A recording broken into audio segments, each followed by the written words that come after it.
Welcome back, class. This is video 16, deep muscles of the spine. So we have lots to cover in this video today, so let's summarize it and then let's get right to it. Before we even talk about what we're talking about in this video today, I want to orient ourselves to what we're covering in the quarter. So you just finished the midterm. Woohoo! And so the first half of the quarter, you know, we're getting our terms down, we're understanding the movements, we're doing all of the skeleton of the upper body, we're doing a lot of muscles of the upper body also. The second half of the quarter, all we have left to do skeleton-wise is the pelvis and lower extremity, which is going to be super straightforward because we're going to see a lot of things reflecting upper extremity features.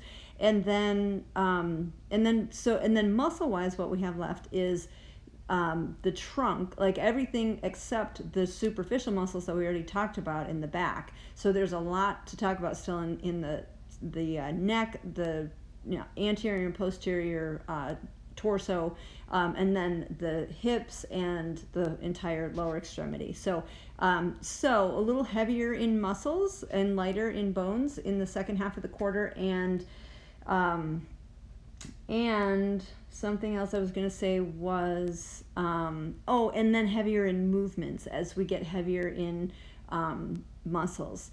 So starting to put together more about what muscles do, but then also, how do we stretch this muscle? How do we palpate this muscle? What are antagonistic groups that are, working together or opposite or, whatever, depending on what the movement is.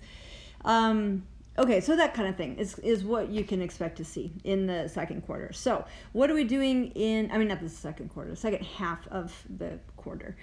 In video 16, we are talking about deep muscles of the spine. So that includes a few groups, like at least 3 groups of muscles. So there's a lot. That means there are a lot of muscles in this video.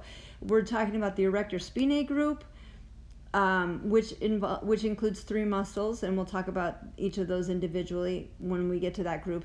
We're talking about the transversospinalis group, which also is made up of 3 individual muscles. Interspinalis and intertransversarii, which kind of lump nicely in with the transversospinalis group.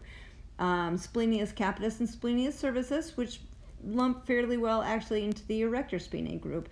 And then the suboccipitals that are their own group that are, so we're getting like into deep muscles and small muscles. And what else? Is that it?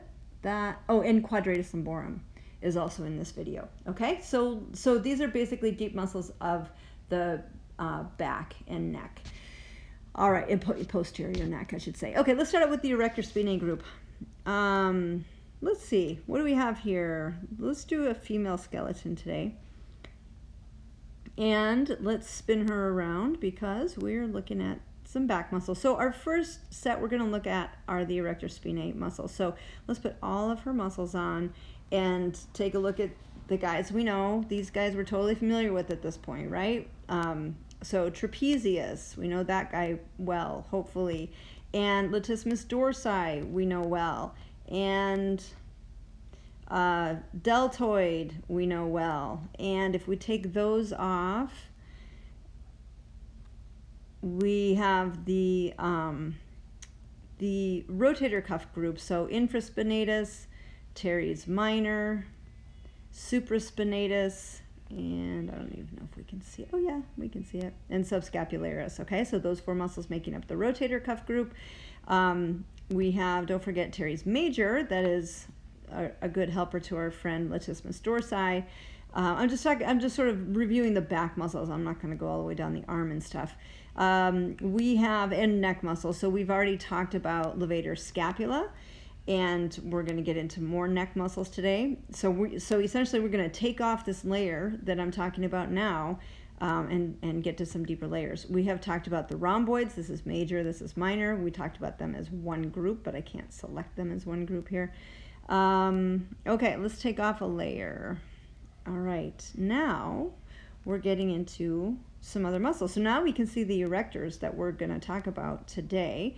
We also can see there are a couple muscles that are coming up, I believe, in the next, no, not the next video, the one after that, but it's this week's material.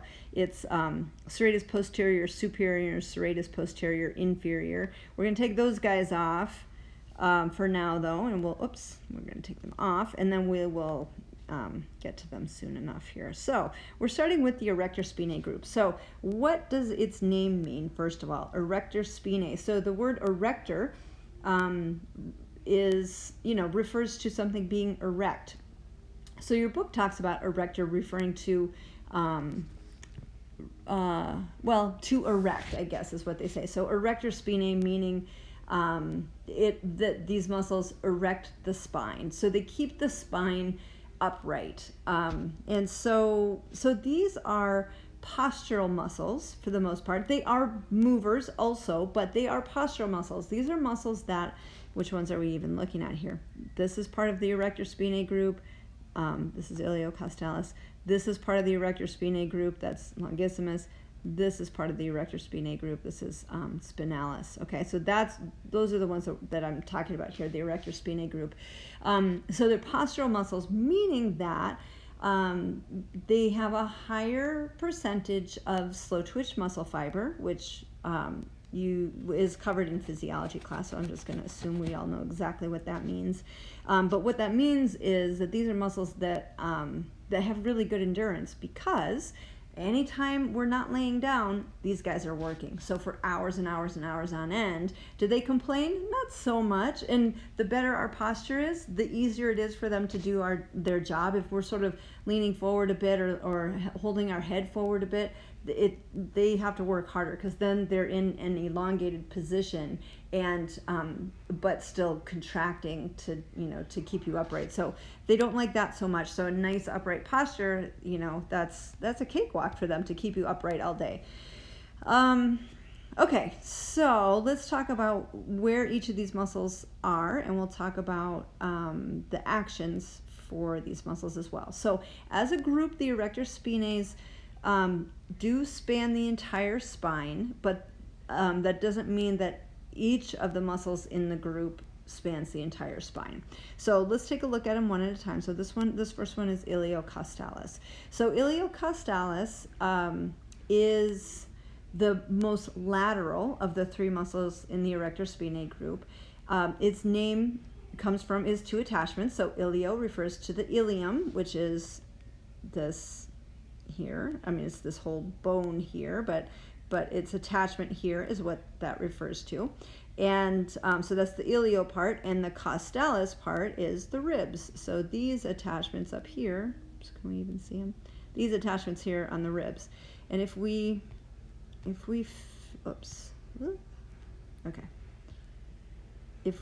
fade some other muscles here, we can see iliocostalis a little more. So see how it peeks up underneath the scapula there a little bit. And this is iliocostalis as it shows up in the low back. Iliocostalis, and so the different erectors are they're going to show up a little differently in different parts of the spine. Iliocostalis is more predominant in the mid-back and in the costal region, so around the ribs. So the mid-back, low back and mid-back is where we have iliocostalis. All right, so as a group, the attachments that I want you guys to know, you don't have to know all the individual attachments for each of the three individual muscles of the group. So you can just know group attachments. So these muscles span from the pelvis, spine, and ribs. So we see iliocostalis here attaching to the pelvis down here. It attaches to the spine and through here, and to the ribs. So it would have parts that are starting at the ribs and then also ending at the ribs up here. So it attaches to the pelvis, spine, and ribs as its lower attachment, and then its upper attachment. Iliocostalis, mostly its upper attachment is the ribs. The group upper attachment for these muscles is the spine, ribs, and head. So we'll see different we'll see, like, for instance, longissimus going all the way up to the head, even though here we're looking at iliocostalis and it is ending at the ribs.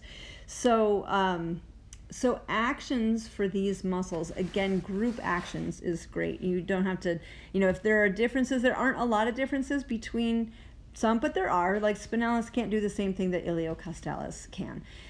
But the group actions is all I want you to know for the erectors. So let's see. So group actions for the erector spinae group, they extend the trunk. So that essentially is that's what we're talking about as far as the, here's more iliocostalis. This is iliocostalis through the thoracic region.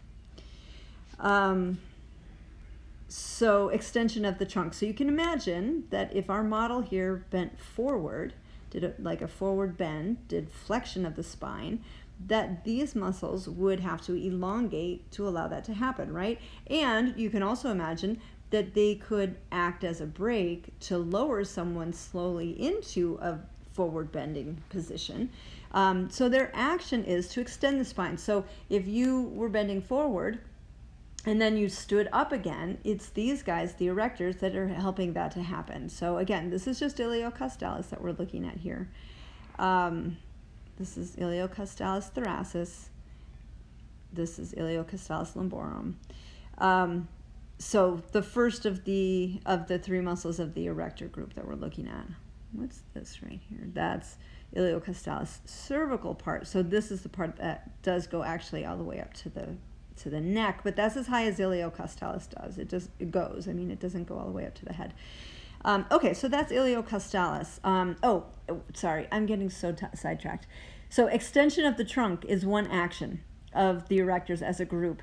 Lateral flexion of the trunk is another action of the erectors as a group.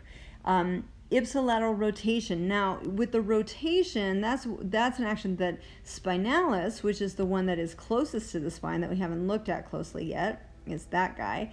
That can't do rotation so much, but iliocostalis out here is in a great position to do rotation, because if this part of the muscle is fixed and this part is pulling on the ribs, we could pretty easily imagine pulling around into, to rotate the rib cage around. So that would be an ipsilateral rotation. Okay, so extension of the trunk, lateral flexion of the trunk. Also lateral flexion of the trunk, you can also imagine these fibers pulling down, right, with their attachment on the ribs, pulling down in a way to laterally flex the trunk.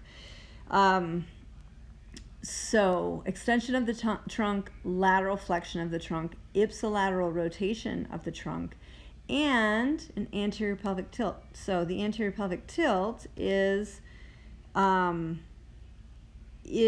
the reverse mover action, but if we spin this guy around, we can imagine that if these fibers in through here shorten, and this end is fixed, and this end down here is the moving end, we're going to move these lower attachments up, and that's going to create an anterior pelvic tilt. So remember that an anterior pelvic tilt is creating more of a lordosis in the low back. That's an anterior pelvic tilt. So remember, with that action, the reference point is this that we haven't officially named yet because we haven't done the pelvis, but it's the anterior superior iliac spine. I'm sure you've heard that term in other classes. Anterior superior iliac spine, right there. That's our reference point when we're talking about this action, anterior pelvic tilt. So in an anterior pelvic tilt, those anterior superior iliac spines move anteriorly. So that's why it's called an anterior pelvic tilt. Okay, so anterior pelvic tilt is the reverse mover action, but that is something also that we should keep in mind that the erectors can do. So we have talked about the first of the erectors, the most lateral, I should say. It doesn't necessarily come first. Iliocostalis, so we can see iliocostalis in the lumbar region, and thoracic region here we can see iliocostalis. in the thoracic region here, and we can see a stretch of iliocostalis up into the cervical region. So that is iliocostalis, the most lateral of the three erectors. Let's look at longissimus, which is the middle of the three erectors, longissimus. And so this is called longissimus thoracis, so meaning that this is longissimus in the thoracic region, but it is starting all the way down here in the sacrum, of course. So longissimus, what does its name mean? What does it sound like its name mean? Longissimus means it's really, really long. That's exactly what it means. It means the longest. So longissimus is the one that it goes all the way down far in the, and attaches, down low in the sacrum, and it goes all the way up and up,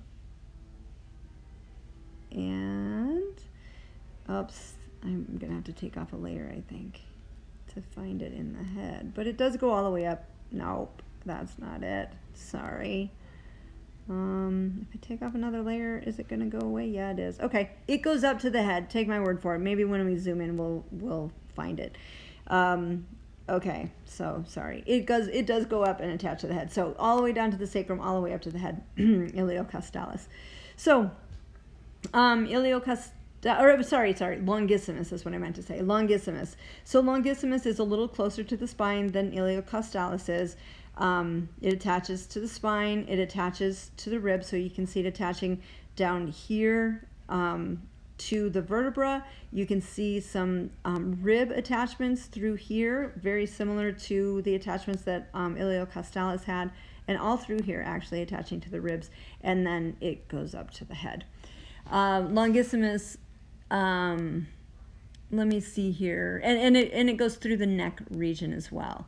Longissimus, the top portion of it is called longissimus capitis, and it attaches to the mastoid process of the temporal bone, which is, you guys know that, right? Now we've talked about it. The mastoid process of the temporal bone is right here. So that's where longissimus capitis goes all the way up to the head. All right, so longissimus is the second of the three muscles that make up the erector spinae group. So this is longissimus through the cervical region and through there. All right, let's look at our third one, the most medial of the three erectors, and that's this guy, spinalis. So spinalis predominantly shows up in the thoracic region. We don't have much, I guess I should say, spinalis in the lumbar region, but yep, there it is. You can see some in the lumbar region, but it does not go down as far as iliocostalis and longissimus do. It is much more predominant in the thoracic spine. So spinalis really is just attaching to the spine. So that's where its name comes from, and what it refers to, spinalis, attaches to the spine. So it goes from spinous process to spinous process. So down here, you can see these attachments at the spinous processes, and then up here, also attachments at the spinous processes, and also, all through the middle. So, anyway, so it's in a great position to do that extension action. It's not in a fabulous position to do any rotation. It can do some side bending, also, and it can't do much anterior pelvic tilt, but it definitely can do the extension of the spine. Now, so that's it for the erector spinae. Now we're going to go to a deeper layer of muscles, and the deeper we get, the smaller the muscles are, and so what that means is the fewer vertebrae they span, and the smaller movements they do. So the erectors, if we can go back to the erectors, like for instance, longissimus, such a long muscle, it can do a big action of extending the spine. But now let's go down, take off a layer, and actually the app isn't phenomenal on some of these deeper muscles. It just doesn't show them really well. But let's see, what do we have here? Okay, so this is multifidus, which is one of the three of our next group. So let me introduce the next group. The next group are called the transversospinalis group. So their name, transversospinalis, refers to the fact that what these muscles do is they attach to a transverse process on a lower vertebra, and then a spinous process on a vertebra above that. And so we have smaller fibers in here, shorter fibers. So let's see, if we zoom in here, we might be able to get a pretty good sense of what these muscles do. So this is multifidus, which is actually the middle of the three muscles. But can you see how, so here's a muscle starting on this transverse process. And there are some fibers that go here, and there are some fibers that go here, and maybe we can imagine some fibers going up more, right? So there are fibers that span varying numbers of vertebra.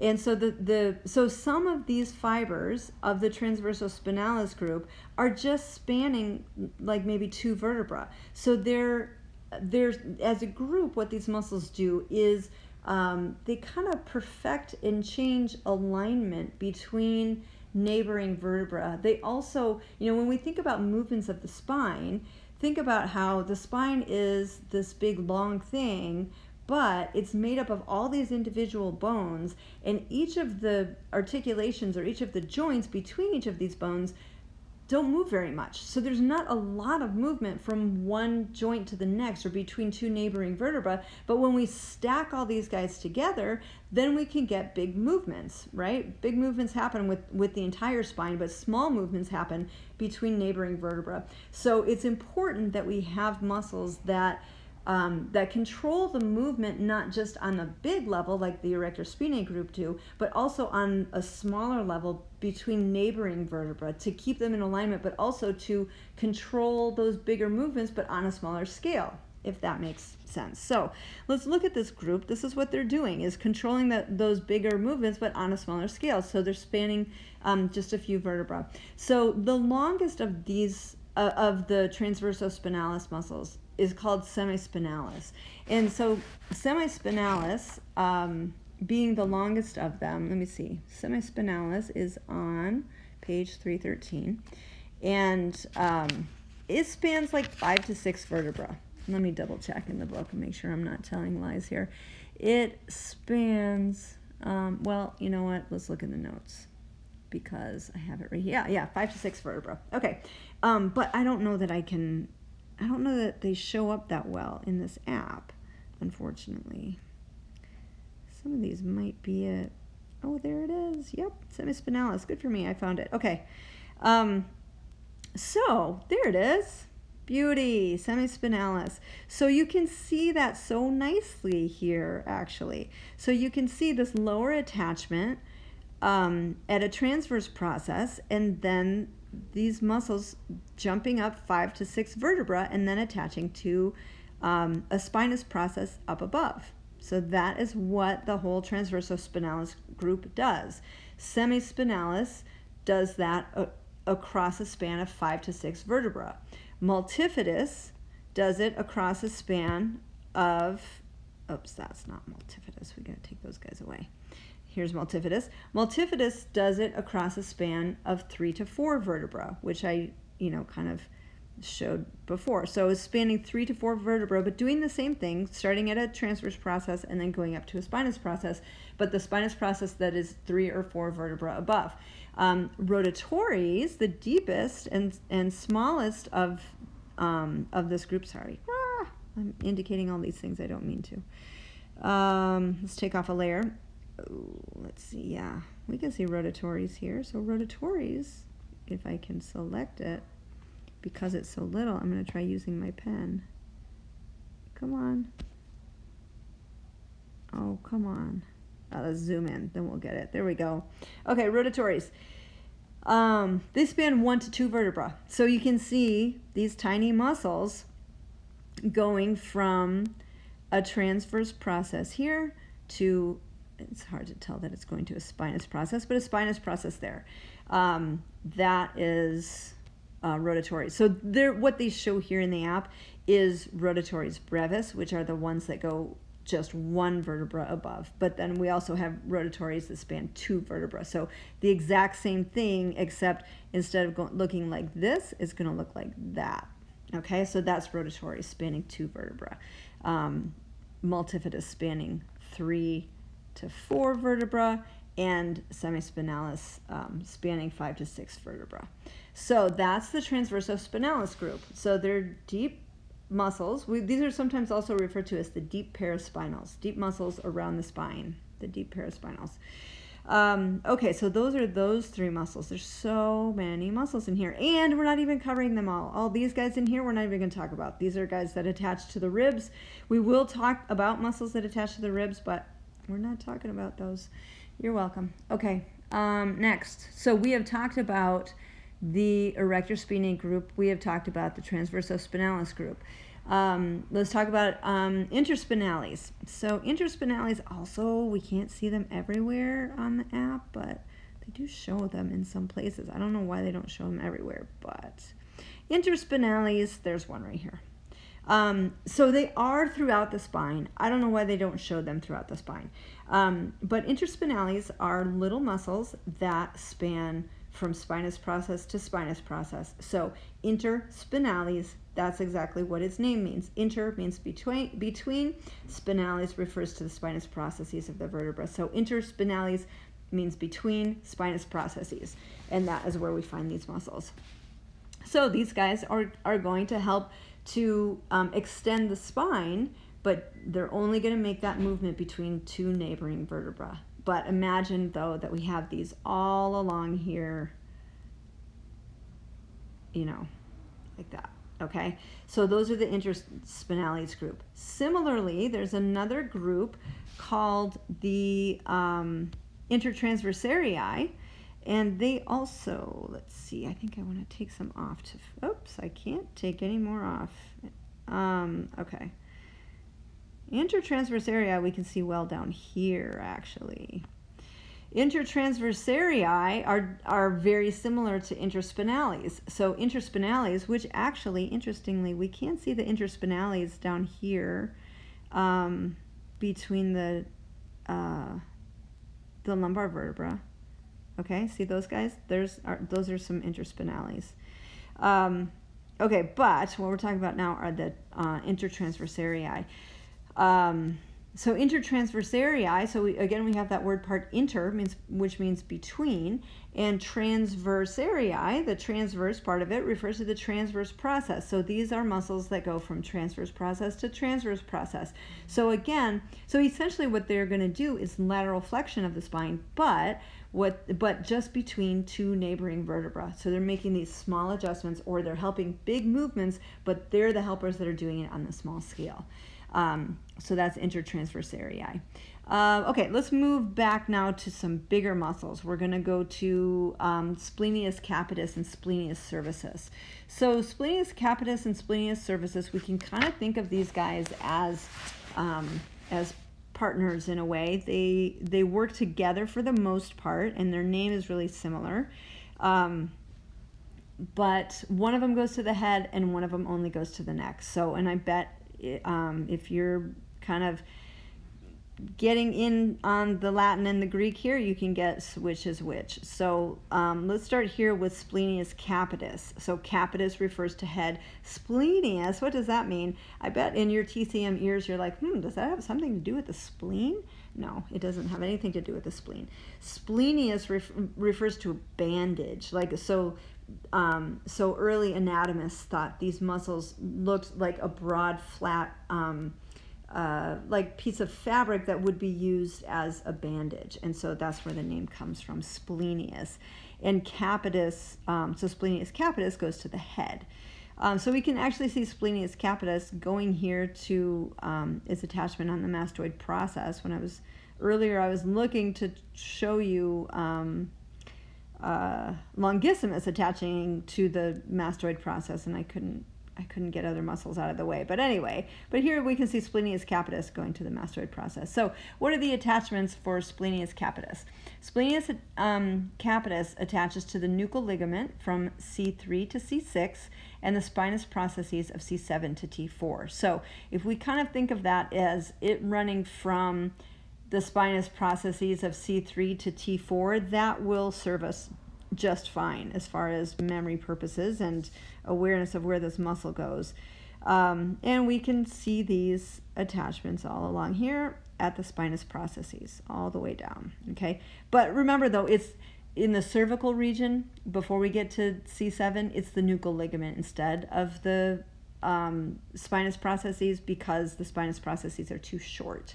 And so we run that nuchal ligament in there. Remember that guy? Can we make him show up? Yep, there's a nuchal ligament. So it actually attaches there to the nuchal ligament in the cervical region. They kind of show it attaching to the, no, I would say they show it attaching to the nuchal ligament. Okay, but it's kind of the deepest part of the nuchal ligament. It could because these muscles are so deep. So nuchal ligament through the cervical region, they start at C3 and they go all the way down to T4. Okay, so that's the lower attachments for splenius capitis. And then upper attachment for splenius capitis is the mastoid process of the temporal bone and also the occipital bone. So they are only showing it on the mastoid process of the temporal bone. If they were to show it also attaching to, this is semispinalis, which is one of the erectors. I wanted to see what that was. Okay, that's semispinalis. If they were showing, let's go back to splenius capitis, attaching to the occipital bone, we'd see this attachment here at the mastoid process, and it would continue a bit like that to the occipital bone. That's fine the way they show it. People are different. All of our anatomy doesn't match exactly. Okay, that's splenius capitis. Let me show you splenius cervicis, and then we'll talk about actions together for these guys. So splenius cervicis is right here. Where the muscles overlap, splenius cervicis is deep and splenius capitis is superficial. But where they don't overlap, they're on the same level. So down and through here, they're essentially on the same level, but then once we get into the cervical region, then splenius capitis is superficial. So splenius cervicis, where does it attach? Splenius cervicis attaches in very similar areas, except that it doesn't go up to the head. So splenius cervicis attaches to the spinous processes of T3 through T6. So it starts lower than splenius capitis does. So remember, splenius capitis was starting all the way up here at C3, whereas splenius cervicis starts lower, and so it starts down here at T3. Okay, so splenius cervicis starts at splenius capitis starts at C3, splenius cervicis starts at T3. So they're similar like that. And then splenius cervicis then goes up to attach to the transverse processes of C1, C2, and C3. So we're going to see that here. Let's fade some so we can just see that muscle. Okay, see it attaching there to the transverse processes of the first three cervical vertebrae. Okay, it's not super distinct, but I think you can kind of see it. All right, let's talk about actions for splenius capitis and splenius cervicis. So these muscles extend the head and neck. So if we look at sort of group actions, which is a smart idea for us to look at, because we can look at whatever group actions is good, except for the fact that splenius capitis moves the head and splenius cervicis does not. But other than that, we should think of them as, other than that, they do the same thing. So I'm looking at splenius cervicis actions here. Extension of the neck at the spinal joints, lateral flexion of the neck at the spinal joints, ipsilateral rotation of the neck at the spinal joints. So essentially, exactly the same thing as the erectors, right? So we can action-wise and in a lot of ways location-wise sort of lump splenius capitis and splenius cervicis in with the erectors, knowing that the neck needs extra support to be in its, staying erect. The neck has this special job of keeping that 8-pound head up on top of it, so that we have more muscles in the neck. So that's what splenius capitis and splenius cervicis are doing as far as their supportive postural role, helping out the erector spinae group. So extension of the head and neck. So if we lump them together and include the actions of splenius capitis also, we would have extension of the head and neck, lateral flexion of the head and neck, ipsilateral rotation of the head and neck. Okay, so that's pretty easy. So pretty much the same as the erectors. That's splenius capitis and splenius cervicis. All right, now what is next? Next we have the suboccipitals. Okay, so the suboccipitals, let's find these guys. These are deep, deep, deep. So let's take off some muscles and find them. Are we there yet? No, we got to take off more. Are we there yet? Yep, there they are. Suboccipitals. So what does the name mean? Suboccipital. I'm going to take our connective tissue away so we can see them just a little bit better. Sub means below. Occipital refers to the occiput or the occipital bone. So the suboccipitals are below the occiput. Brilliant. See, early anatomists who did the naming of all this stuff, they were logical. They were not trying to torture us with names like, whatever, Some of the names are a little wild, but they usually mean something, so that's handy. Okay, these are the suboccipitals. Now, the suboccipitals, think of them more like rotatories and multifidus, and of those, more like rotatories, but reversed. So remember in the transversospinalis group, the muscles were going from the transverse process to the spinous process above. Here we have these muscles going from the spinous processes up to the occiput for the most part. So suboccipitals, if we do this as a group attachment, this will work. I mean, there are 4 individual muscles here, and I'll show you each one, but I just don't think we need to get super bogged down in exactly what actions. I mean, if we know where they are, you can see what actions they do, right? So let's just look at group attachments first, and then we'll look at each of these muscles individually. Group attachments for the suboccipital group: spinous processes, spinous and transverse processes of C1 and C2. Now, of course, C1 does not have a spinous process, but let's pretend it does, because that makes our attachment a little easier. It's really called the posterior tubercle. Remember, here is C1 right here. It does not have a spinous process. It's just called the posterior tubercle. But for simplicity's sake, let's say that the attachments here are spinous processes and transverse processes of C1 and C2, and then they go up to transverse processes of C1 and the occiput. Okay, so that's the span of the suboccipitals. Now remember when we were talking about the TMJ, and I mentioned that if the TMJ is out of alignment, so are C1 and C2, because of this relationship between them. If we draw this nice line here and we draw this nice line here, they're going to intersect back there at the suboccipitals. And so movement at the jaw, even though this is where the hinge is, it's not really a hinge movement, I mean a hinge joint, but it's a modified hinge joint, highly modified. So anyway, even though that is where the hinge is, the angle of the movement is back here. And so if something is off with the alignment here where the movement happens, that's going to throw off things back here, okay? So the suboccipitals are in that group of things that get thrown off when things are out of alignment with the TMJ. Let's look at each of these guys individually. Rectus, so, and their names tell you where they are for the most, not for the most part, exactly, they tell you where they are. First one is rectus capitis posterior major. So rectus capitis posterior major, we know how major and minor muscles are named, right? The major one is going to be bigger, the minor one is going to be nested in the major one. So rectus capitis, meaning it keeps the head erect, rectus capitis. Posterior, it's behind the spine. Major, it's the bigger one. And then that also tells us there's going to be a smaller one with the same name, rectus capitis posterior minor. Okay, so those two are going from spinous processes. Again, we're pretending that that C1 has the spinous process, from the spinous processes to the occiput.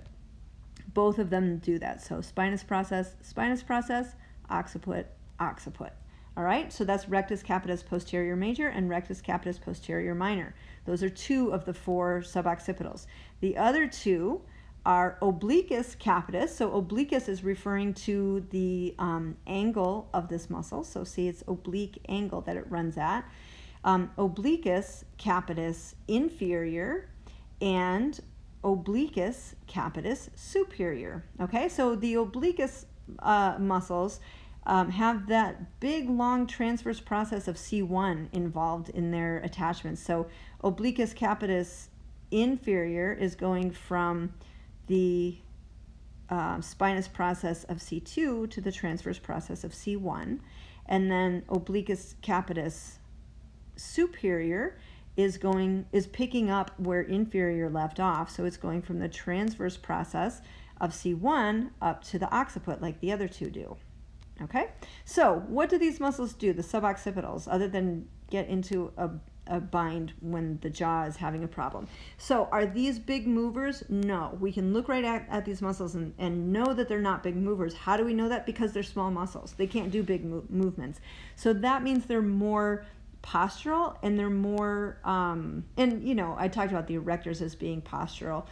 The erectors are postural, but they are also bigger movers. These guys are more stabilizers. So, you know, imagine driving down a bumpy road or riding on a horse, or you're on a bike on a mountain trail and you're going over a bunch of bumps.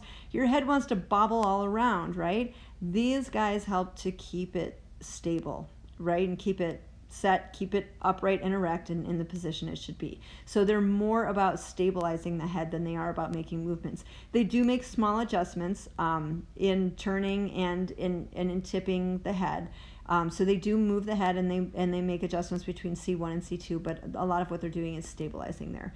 But however, so headaches that begin at the base of the skull very often are beginning here in the suboccipitals. So these guys are deep, and but being muscles that are stabilizing, they're contracting a lot of the time, and they don't take a break until we lay down. And so, you know, and they're so small, they can't like trade off fibers very much like some of the bigger muscles can. So, very often tension headaches that involve neck tension that creeps up into the head have to do with the suboccipitals. All right, so that's that group, the suboccipitals. Now I think we have one muscle left. Woohoo! Okay, quadratus lumborum. So quadratus lumborum, if we listen to its name, quadratus lumborum, tells us two things about the muscle. Lumborum tells us where we're going to find it, which is in the lumbar region, and quadratus tells us its shape. It is, excuse me, it is four-sided, more or less, kind of square-shaped. So says its name, but if you look at it, it doesn't look super duper square. Here it is, quadratus lumborum.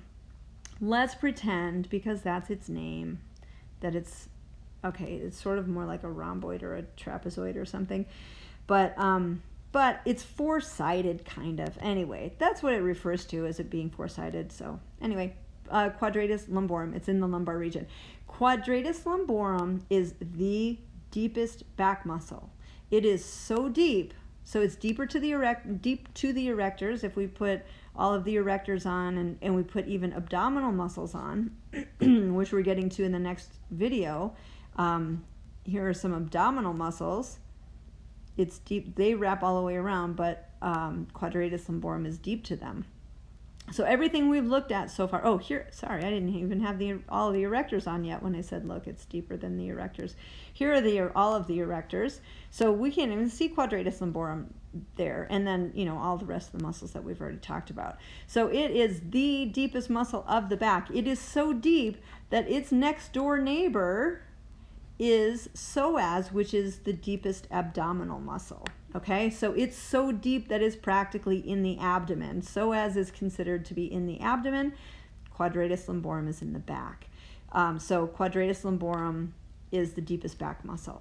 Now, let's see where quadratus lumborum attaches. Its upper attachment is the 12th rib, and so that's along here, the 12th rib. And it can cause problems with that 12th rib sometimes because it pulls down on it. 12th rib and the transverse processes of L1 through L4. Let's do some fading and see if we can see it. Okay, yeah, we can see those. See where it attaches to the transverse processes there? L1 through L4. So there's that attachment. 12th rib, L1, L2, L3, L4. And then the other attachment of quadratus lumborum is the posterior iliac crest, right here. All right, so what does this muscle do? Actions of quadratus lumborum are elevation of the pelvis at the lumbosacral joint. So elevation of the pelvis means that what it's doing is lifting up one side of the hip, one side of the pelvis. So it also does, if we think of this as the torso coming down, it does side bending or lateral flexion. So those are the same movements, just in opposite directions. So those are both the number one movements given in the book. The first, the elevation of the pelvis, is the standard mover action, and then the reverse mover action is lateral flexion of the trunk. So those are essentially the same action, but when we're talking about lateral flexion of the trunk, we're talking about the trunk being the moving end, and when we're talking about elevation of the pelvis is the moving end, and the trunk is the fixed end. So there are those movements, the elevation of the hip, or the elevation of the pelvis, and the lateral flexion of the trunk. If both right and left quadratus lumborums work at the same time, they can do an anterior pelvic tilt. Now, I can't indicate them both at the same time because that's just how the app is. But anyway, imagine both the right and left quadratus lumborum working at the same time. They are going to, if we can kind of turn like this, they're going to be able to kind of lift that, the posterior part of the pelvis, which is an anterior pelvic tilt, remember, because our point of reference is the anterior superior iliac spine, and it comes forward. Therefore, we call it, when the back of the pelvis goes up, we call it an anterior pelvic tilt, because this is our point of reference that moves anteriorly. That's where the name of that action comes from. So it does an anterior pelvic tilt. Let's see, anything else about quadratus lumborum? It does depress the 12th rib also, but that's not a big deal. Basically, that lateral flexion, the side bending, and the elevation of the pelvis on one side, and the anterior pelvic tilt, and it extends the trunk. Okay, yeah, let's talk about that one too. So if imagine that our model here bent forward. And if that were the case, then the fibers of this muscle would have to lengthen, right, to allow that to happen. And so then, if our model wants to stand up again, then the fibers of quadratus lumborum can contract, right? They're going to pull toward their center and contract and stand us upright again. So they're going to help the erectors out in extension, in helping to keep the spine erect and upright. Okay, so that's what quadratus lumborum does. It can be a problem guy, and it tends to be a problem guy in women, strangely enough. It's not so strange. It's actually really obvious why, because women carry more of their strength in their pelvic girdle and in their legs as compared to males that carry more of their muscular bulk in their shoulder girdle and in their upper extremity. And so if a female wants to carry something like, let's say, randomly, I don't know, a bag of bricks or a baby, or, which is something that women, tend to carry around a bit, which is not to say that men don't, but imagine a man carrying his child. Where does he carry the child? Often on his shoulders, right? Or like on one shoulder or on both shoulders. But a female will tend to pick up a child and carry the child on her hip. And so in order to support the weight, so if we're putting the weight of something on the hip here, then quadratus lumborum has to counter the weight that's pushing down on the hip. So quadratus lumborum, pulls up to counterbalance that weight, to provide, so that the hip is a place to put something. So when that happens a lot, quadratus lumborum, being a very deep muscle, the deeper our muscles are, the less conscious we tend to be of them. And the less we tend to feel discomfort in them if they're in a contracted state, or if they're kind of cramping or something, or tight and not releasing. So being a deep muscle, and one that works for long time, often if a woman is carrying something around a lot on her hip, then they can these guys can get tight and can kind of hold a contraction. And so it's easy to get to the muscles, but in order to get to them, like if you wanted to palpate them, what we need to do actually is find the erectors. So imagine that you are palpating the erectors in through here. Easy enough to palpate the erectors through that area, because the erectors kind of make this mound all through especially longissimus does, all through the spine. So that mound that is made on either side of the spine, if we go lateral to that mound and kind of come off of the edge of it here, if we take off some layers of muscles, we'll see that lands us at the edge of quadratus lumborum. So we need to kind of go off the edge of the erectors, and then if we want to palpate them, then put pressure toward the spine, and the person will say ouch, and then they'll be like, wow, I had no idea it was so tight there.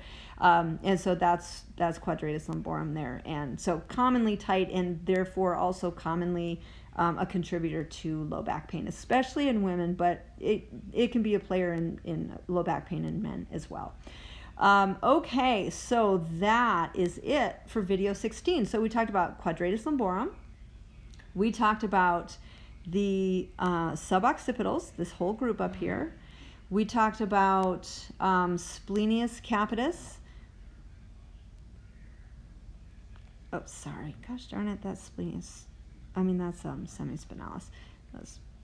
Okay. Splenius capitis and splenius cervicis. Talked about those guys as kind of a pair. They're named as a pair and they work as a pair. Splenius capitis, splenius cervicis. We talked about some really deep paraspinals. So we talked about the intertransversarii. We talked about, zoom in, interspinalis. So those little muscles between spinous processes and between transverse processes, these guys here are also intertransversarii.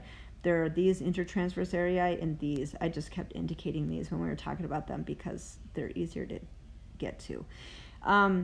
Okay, and what else did we talk about? And then we talked about the three muscles of the transversospinalis group. So rotatories, the deepest of them that we can see here, that spans 1 to 2 vertebra. Multifidus, the next superficial layer and the next longest of them, that spans 3 to 4 vertebra. And then semispinalis, this is just semispinalis in the cervical region, but there it is. We could also see it in the thoracic region. I think we were looking at it in the thoracic region earlier. Semispinalis, that spans 5 to 6 vertebrae. So those are the transversospinalis group that go from transverse process to spinous process. And then we also talked about the erectors. So the erectors, 3 muscles in the erector spinae group: iliocostalis, that goes from the pelvis or the ilium to the ribs, iliocostalis; longissimus, that is the longest of the 3 of them; and then spinalis, that goes from the spine to the spine, so from spinous process to spinous process. So that's the erectors. So a lot of postural muscles here in this video, and deep muscles here in this video. A whole lot of the muscles that we talked about today do extension of the spine. So the erectors all do extension of the spine. The transversospinalis group all does erection of the spine or extension of the spine, but on a small scale. Intertransversarii supports it. Interspinalis definitely extension of the spine. Splenius capita, splenius cervicis, both do extension of the spine, but the cervical spine and the head also. The four suboccipitals all do extension, but of the head and way up there, the head and C1 and C2.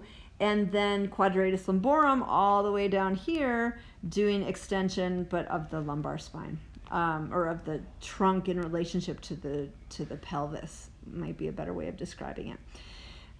So a lot of muscles doing extension of the spine. And any of these muscles that are more laterally located, they also can do lateral flexion. So quadratus lumborum does lateral flexion. Longissimus and iliocostalis do lateral flexion. On the deeper levels, all of the transversospinalis muscles do lateral flexion, but again, just they're making those movements between neighboring vertebrae. And intertransversarii do lateral flexion between neighboring vertebrae. Okay, so let's wrap it up here because we've gone on and on about these muscles. Anything else we need to say? I don't think so. Okay, so that's video 16. Let's say that our code word for video 16 is what? I don't know. I'm at a loss. The back. Okay, this is deep muscles of the back. Our word is just the back. Okay, I'm looking at the back. There it is. Okay. Anything else? That's it. Next video, we're going to talk about the abdominal muscles. So we're going to get onto the abs, and then the one after that, we're going to talk about breathing muscles. So stay tuned, and we'll be onto those muscles soon. Okay, signing off.